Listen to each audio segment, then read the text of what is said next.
Welcome back to the Auto Ranch. I wanted to go over today. Some of you probably figured out I recently traded my 2023 GR86 10th anniversary for a 23 M2 BMW. And it kind of came about really unexpectedly. I was in the process of getting ready to sell the GR86 to make some room for some other cars that are coming this summer, and then the M2 just kind of popped up. It really wasn't a planned deal, sort of a last minute phone call that I didn't want to pass up on. But I covered that in the M2 introduction video if you're interested. But I did want to kind of talk a little bit about the GR86 and, my final thoughts on it. Obviously, this is the second one of the new generation that I've owned. I did own an FRS in the previous generation.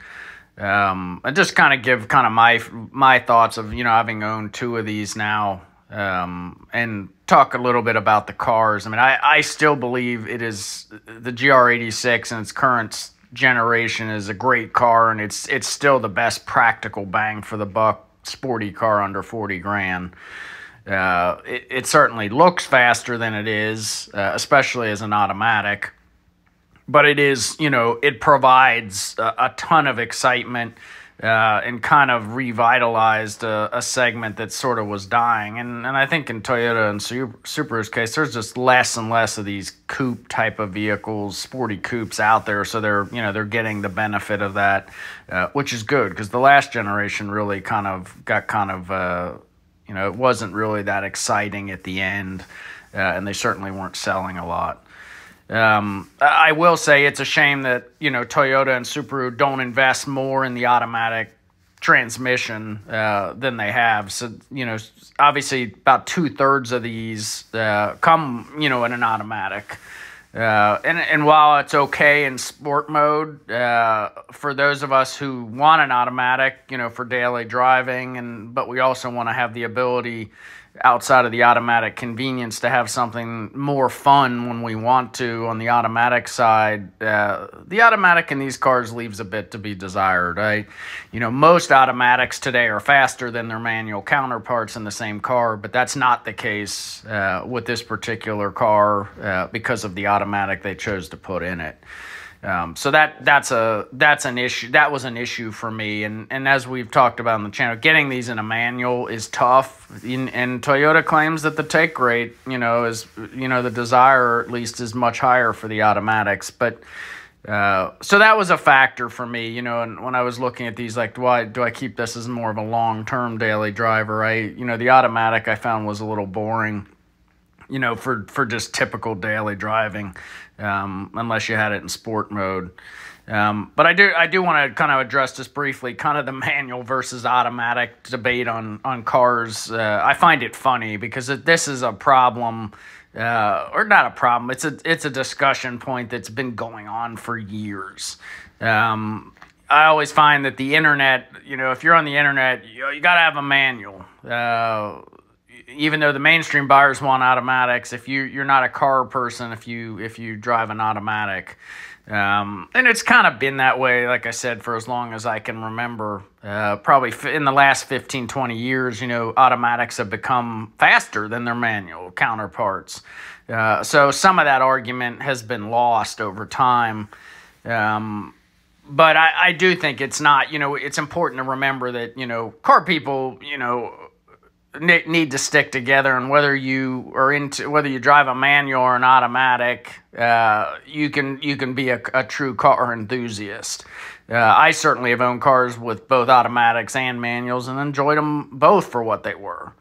And certainly we have bigger threats to the hobby, but I at least wanted to address that briefly because there's a lot of that in the discussions on my videos I did on the special edition, just people going back and forth about the automatics, and it's common on the forums as well. I think the whole manual automatic thing is overblown on these cars, but I will say the automatic should be more aggressive than it is. So for me, I think, I wanted something a little bit more aggressive for daily driving. I love the handling of the GR86. As I've said, you can't beat it for the price point. It also has on the special edition, the exhaust, that performance exhaust they put is a great sounding exhaust, particularly for a factory exhaust. It saves you from having to go the aftermarket route. But I will say, the more I drove it, the more it is a little boomy at certain RPMs, and maybe that's an automatic deal, where it kind of is stuck in certain gears at RPMs. I didn't study it enough to know, but it was over time. I did start to notice that a bit. And maybe with a manual, you can, obviously shift out of that easier than an automatic. But it was still much better than the aftermarket. I think I had an MRT exhaust on the previous the 2022, and it certainly sounded better than that without a lot of drone. I really like the sharp wheels on the special edition and the black and orange touches that I've covered in some of my GR86 videos. I do believe the brake pedal feel is lacking. I know it can be fixed, in the aftermarket, but realistically on a sporty car like this, Toyota and Subaru really should have taken care of that from the factory, and I hope they'll offer a Brembo brake option or maybe make those standard in the future. And while the SE, the special edition package, is a great package, in summary, I would say one of the things obviously that's most attractive about that package is the Solar Shift orange paint. And I will say the longer I owned the car, the more I was not as happy with the shade of orange that it was. I always felt like when I looked at it, unless it was in bright sun, it was a couple shades too brown for me. Almost like a cinnamon kind of color at times. As one person put it, looks like mac and cheese, the extra cheesy type. And, when you live in Cincinnati, we have a lot of gray skies around here in the Midwest. So it kind of, when you drive it on a daily basis, you're kind of like, I just wish it was a little brighter. But, everybody's taste is different. I'm still glad they put kind of a little different color as an option, because I think that's not as common in some of the cars today as it should be. But it was one of those things I wasn't as excited about it as I thought I would be long term. The other thing I will point out on these cars, it's kind of a negative, is the high insurance rates. It wasn't a factor in buying this car for me. Obviously being in my 40s and having a clean driving record, generally I don't worry about insurance on cars. But I was kind of surprised when I added this car to my policy, how much of an impact it had. It quickly became the most expensive car I had to insure, even a couple $100 more a year than my 2022 GT500 with 760 horsepower. And I think a lot of that has to do with, insurance is really based on claims history. And these particular cars, though I'm grateful that, Toyota has these and it's bringing a lot of younger people into the fold for sports car driving. I do think there's a lot of inexperience in younger drivers that are contributing to the claim history rates being higher, and that's why insurance is higher on these. So it's something you should be aware of. If insurance is a factor for you, I would check into it before you buy the car. The other thing I wanted to address, and this is really just for helpful information, for something I read I thought would be beneficial. I had no issues with RTV, but it certainly gets a lot of attention on these cars. And maybe it's overblown, maybe it isn't. We'll see in time. But obviously my car was new, but I did read some good advice the other day that I think is worth sharing. I think the issue is that's going to happen with these cars is unless you're really racing these cars and pushing it, you probably won't notice an issue with it until later on down the road when the warranty expires. And I think one of the things I'd recommend to people is that you do consider having, whether you can get your dealer to drop the pan and look at it after a certain amount of time, but before the warranty expires. And they may say, if there's not an issue, we're going to charge you. I don't know what the labor cost is. I can't imagine it's that expensive. It's probably worth the money if you're going to keep this car long term, to have them take a look at it, just to make sure that there's not a bunch of RTV in it right before it goes out of warranty.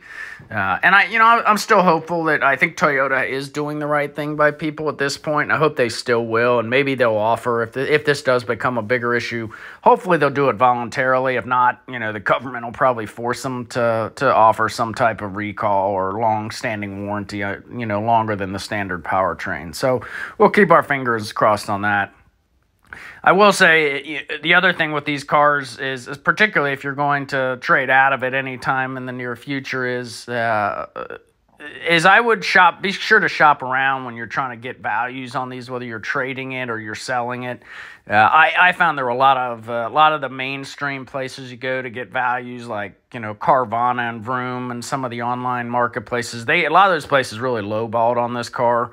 I don't think they realize the demand necessarily and the long wait time and how popular these cars are right now. So don't sell yourself short. I had to do a lot of footwork on this one to kind of make it work. And so I would say definitely, look around and get some offers. And again, it's something I can help you with. Obviously on my webpage, that's something I do offer to help people with. So, and I finally found a deal I could live with. And, the trade value, when you're buying a new car, obviously has a large impact because of the sales tax savings. And I knew the car wouldn't last. And, it was hard to convince a BMW store that. But the reality was when we got to the value, they sold it to a local Toyota store. I watched it. The car literally wasn't even on their webpage a week and it was gone. And it sold for more than MSRP of what the car cost new. So something to keep in mind with the. So that kind of wraps up my experience with the 2023 GR86 Special Edition. Certainly I appreciate you following along with my experience with the car, and I hope you will stay with me as I explore more newer cars that I have on order.